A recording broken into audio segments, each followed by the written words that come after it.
Hello BSc third year students, स्वागत है आप सभी का। आज की class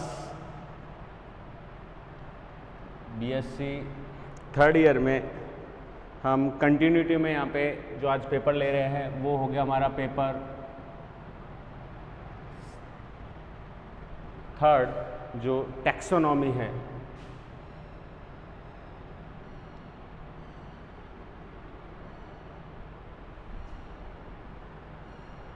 plant taxonomy and embryology.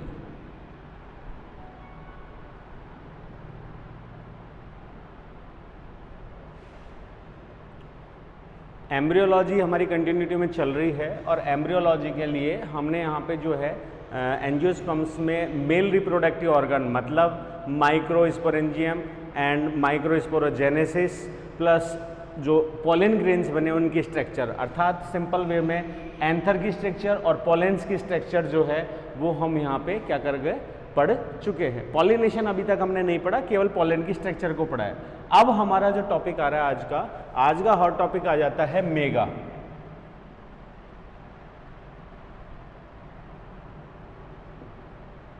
Mega sporangium and mega sporogenesis. Mega sporangium and mega sporogenesis. Sporangium mega actually में ये जो टर्मिनोलॉजी हमारी चल रही है ये एंजियोस्पर्म्स के क्लासिफिकेशन सिस्टम से चल रही है।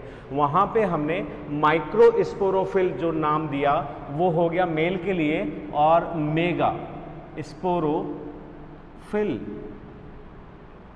मेगा का मतलब वृहद, स्पोरो का मतलब बीजांड या बीजाणु, और फिल का मतलब था लीफ, अर्थात वो पत्तीनुमा संरचना जो फीमेल ओव्यूल्स को धारण करती है या फीमेल अंडाशय को क्या करती है, धारण कर रही थी। क्लियर है। माइक्रो का मतलब वो इस पे संरचना जो कि किसको, मेल जो पुंगणु थे उनको क्या कर रही थी, धारण कर रही थी। वहीं से यहाँ वर्ड आ रहा है। तो सिंपल वे में तो हम कह सकते हैं कि फीमेल गैमेटोफाइट इन एंजियोस्पर्म्स, हम ये वर्ड भी यहाँ पे इसको दे सकते हैं। तो इसमें हमको कंफ्यूजन होने की जरूरत नहीं है कि सर इसमें फीमेल नहीं है। दैट इज मेगा का मतलब हो गया फीमेल, और माइक्रो इसका मतलब हो गया मेल को रिप्रेजेंट कर रहा है। तो मेगा स्पोरोफिल्स की हम बात करें तो यही डेवलपमेंट स्टेज है कि धीरे धीरे यही स्पोरोफिल्स जो है माइक्रो एंड मेगा, ये धीरे धीरे किस में डेवलप हो गई, एक विशेष प्रकार की संरचना में। एंजियोस्पर्म्स में माइक्रोस्पोरोफिल किस में सर, अगर अपन एक सिंपल से स्ट्रक्चर देखें तो वहाँ के जो कोन्स है उसमें ये स्पोरोफिल्स हैं, और इन स्पोरोफिल्स के नीचे यहाँ पे दो अंडधानियाँ या दो पुधानियाँ डेवलप हो रही हैं और ये वापस इससे जुड़ जाती है। तो ये इनका हो गया एक तरीके से वेस्कुलराइजेशन सिस्टम, और इसके अंदर डेवलप होती हैं धानियाँ जिसके अंदर पुतंतु और अंड जो है वो विकसित हो रहे हैं। तो इसी संरचना को अगर यूनिवर्स में हम क्या कर दें, और ज़्यादा फोल्ड कर दें, और ज़्यादा फोल्ड कर रहे हैं, तो फोल्ड होने की वजह से ये संरचना जो वेस्कुलर सिस्टम को बना रही है वो तो हो गया कनेक्टिव योजी, और ये योजी के पास से ये एक फोल्डिंग, ये दूसरी फोल्डिंग, और इसी तरीके से एक फोल्डिंग, ये दूसरी फोल्डिंग, और ये इन दोनों के बीच में बन गई एक ग्रुप, जो ये ग्रुप बन रही है। इनको अगर अपन पूरी तरीके से फोल्ड करें तो दैट इज एंथर, और वही उसके अंदर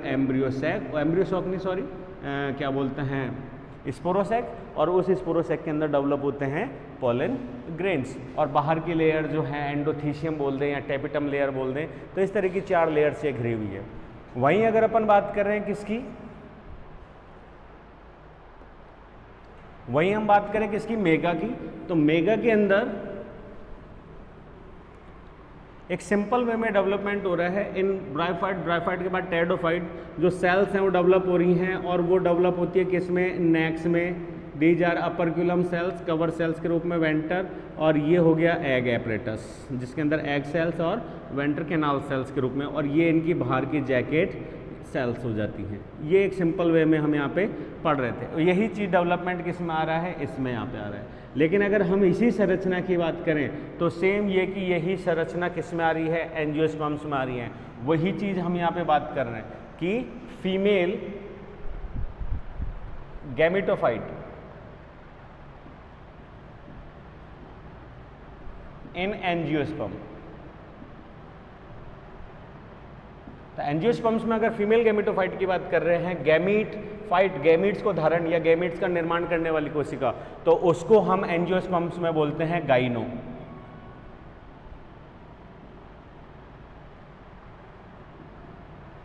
गाइनोसियम, दैट इज जायांग। धीरे धीरे इन टर्म्स पे आते जाइए ताकि हमको दिक्कत नहीं आएगी, कोई कन्फ्यूजन नहीं होगा, तब हम उसमें पहुंचेंगे। बुक्स में अगर अकॉर्डिंग चलते हैं तो हम डायरेक्ट स्ट्रक्चर पढ़ लेते हैं। सिलेबस में भी हमारे क्या दे रखा है, structure of ovule, type of ovule, बात खत्म। लेकिन एक बार ओव्यूल तक पहुंची तो सही कि ये ओव्यूल एक्चुअली में फ्लोर में है कहाँ, ठीक है। तो ऐसे में अगर मैं एक फूल की डायग्राम बना रहा हूं यहाँ पे, तो फूल के डायग्राम में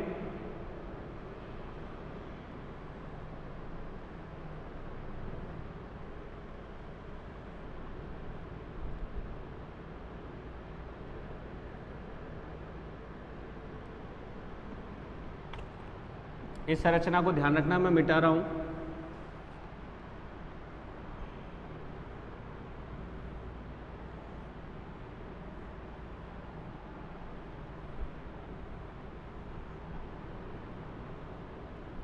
ठीक है, ये फूल की सिंपल चक्र, जिसको अगर अपन बात करें तो दैट इज कोरोला, मतलब सेपल्स।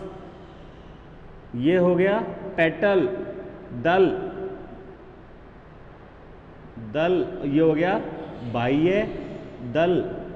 ठीक है, ये हम पढ़ चुके हैं मेल गैमेटोफाइट के रूप में, दीज आर एंथर्स। एंथर्स भी नहीं तो स्टेमन, पुंकेसर। ठीक है, ये हो गया, ये पुंकेसरी नाल, एक तरीके नाल नहीं, ये उनके फिलामेंट या फ्यूनिकल के रूप में हम रिप्रेजेंट कर सकते हैं। वहीं अगर अपन इसकी बात करें तो इस संपूर्ण संरचना को हम एक वर्ड में बोल देते हैं, दैट इज गाइनोसियम, जायांग।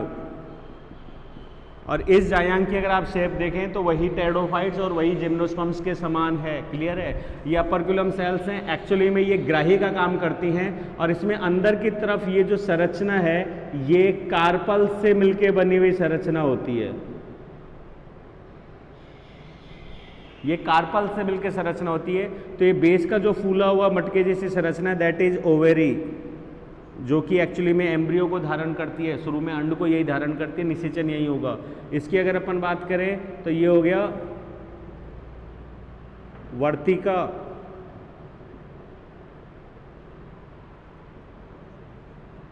स्टाइल। और इसकी बात करें तो ये हो गया वर्तिकाग्र।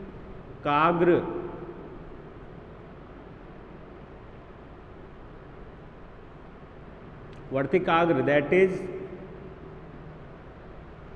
स्टिग्मा। ये हो गया स्टिग्मा। तो हम यहाँ कह सकते हैं कि एंजियोस्पर्म्स में जो फीमेल पार्ट है वो क्या कहलाता है, पुष्प के बीच के चक्र के रूप में रिप्रेजेंट होता है, जिसको हम बोलते हैं गाइनोसियम या जायांग। और जायांग 3 मुख्य भागों से मिलकर बना होता है, वर्तिका, क्या बोलते हैं, वर्तिकाग्र, वर्तिका और ओवरी, अंडप या अंडाशय। आगे बात समझ में? तो ये दोनों तो एक तरीके से माध्यम का कार्य कर रहे हैं पॉलिनेशन के लिए, और पुष्प के गहराई में होने के कारण ये एक माध्यम के रूप में ऊपर की तरफ उठे हुए होते हैं। और ये जितने इसमें अंडप हैं, कार्पल्स, उतनी संख्या में इसमें क्या होती है, ट्यूब्स निकली हुई होती हैं। वो एक संयुक्त संरचना बनाती है जिसको हम बोलते हैं स्टाइल, और ऊपर जाके वो बाइफरकेट हो जाती हैं, अलग अलग ग्राही के रूप में फैल जाती है, एक चक्र जैसी संरचना, ठीक है, या मुंड जैसी संरचना बनाते हैं, जिसको हम वर्तिकाग्र या स्टिग्मा के रूप में जानते हैं। तो ये दोनों तो ग्राही के रूप में, कोई दिक्कत नहीं है। अब हम आते हैं ओवेरी पे। ओवेरी की अगर हम बात कर रहे हैं तो ओवरी के सेक्शन को, इस संरचना को अगर मैं इस जगह से काटूं तो ये आपको कैसी स्ट्रक्चर दिखेगी,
ठीक है। तो जब हमें ओवरी की सेक्शन को काटते हैं तो ओवरी जो है वो किनसे मिलके बनी होती है? These are carpels, अंडप।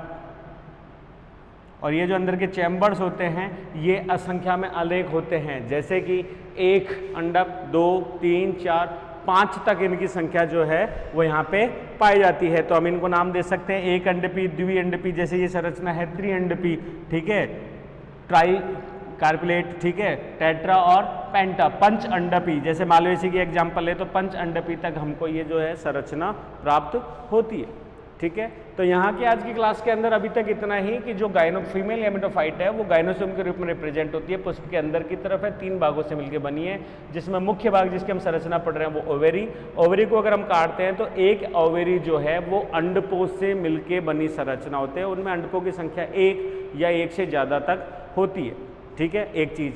दूसरा यहाँ पे एक वर्ड और आ जाता है कि ये जो कार्पल्स हैं या जो अंडप हैं ये क्या है? जुड़े हुए हैं कि नहीं जुड़े हुए? जुड़े हुए का मतलब है कि जब ये संयुक्त होते हैं जुड़े हुए तो इन्हें बोलते हैं सिनकार्पस।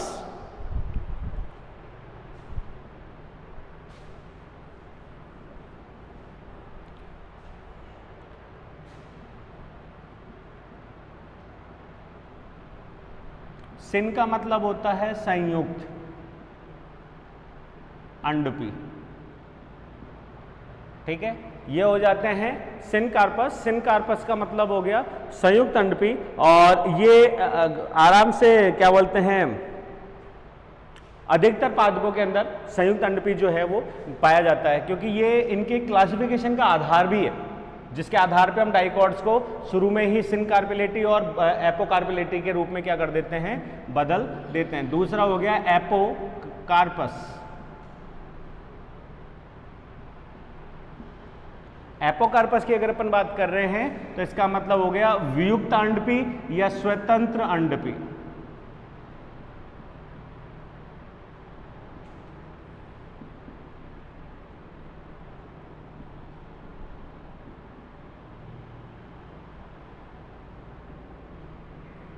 वियुक्त अंडपी या स्वतंत्र अंडपी, ठीक है। तो यहाँ पे ये सिंपल सा इनका ये है।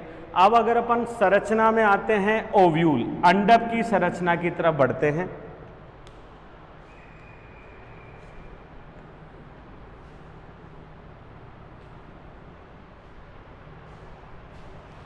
ये हो गया पुष्प आसन,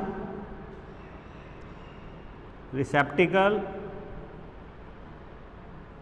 ठीक है, और इससे ऊपर का भाग जो उभरा हुआ भाग है जो इस पुष्प को धारण करता है, गाइनोसियम को धारण करता है, that is placenta, that is placenta. Clear है? और इसी प्लेसेंटल सेल जो है इनसे अंडकों का क्या होता है? विकास होता है।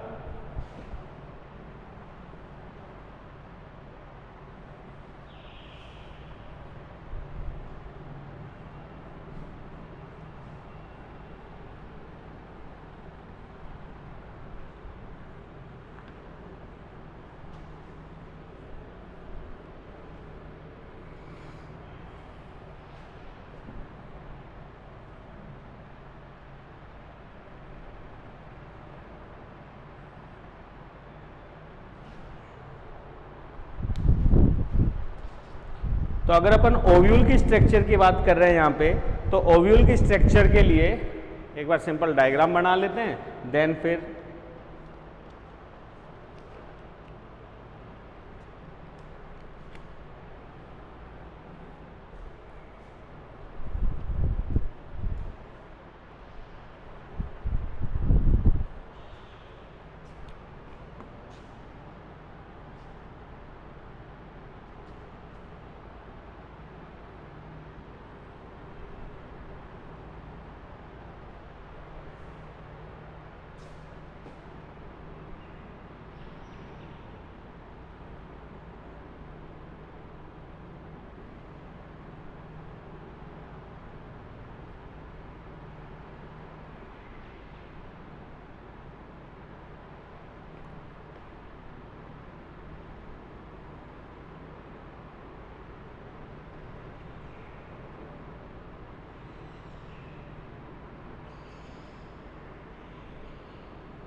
यस, ये हो गया ओव्यूल, इसकी स्ट्रक्चर।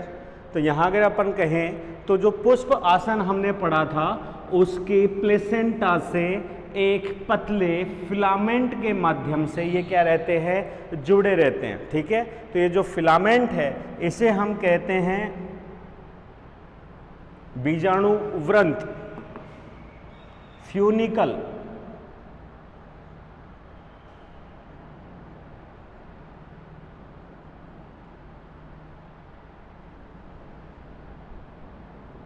बीजाणु व्रंत।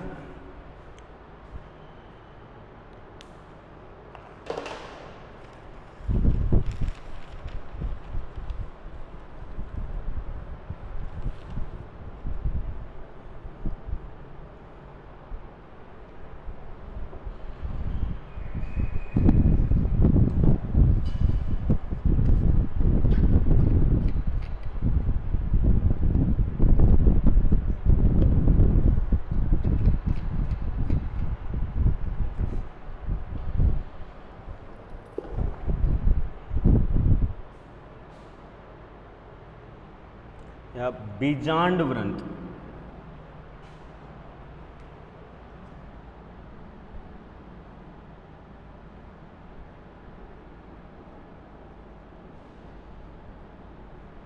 ठीक है, ये हो गया। ये इसकी वैस्कुलर बंडल की सप्लाईज हैं। फिनेकिल जो है बीजांड व्रंत ओव्यूल से जिस जगह पे मैच करता है या जुड़ता है वो जगह कहलाती है हीलियम। ठीक है, वो जगह कहलाती है हीलियम। हीलियम को हम यहां पे कह सकते हैं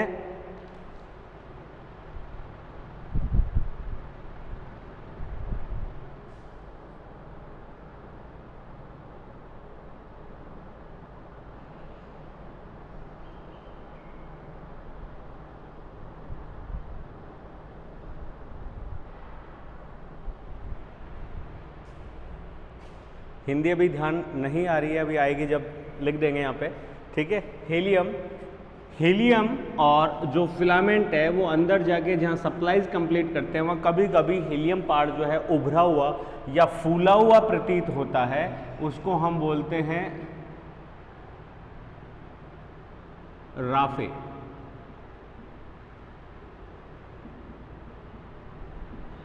ठीक है, हीलियम को बोलते हैं नाभिका।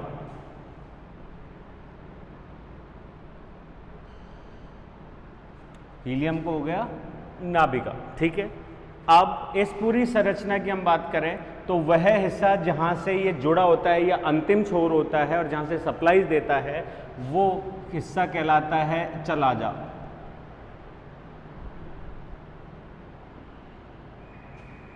निभाग। ठीक है, निभाग के साथ में जो संरचना है वो डेवलप होती है, इसे बोलते हैं न्यूसिलस। ठीक है, न्यूसिलस, और न्यूसिलस की हिंदी हो जाती है बीजांड काय।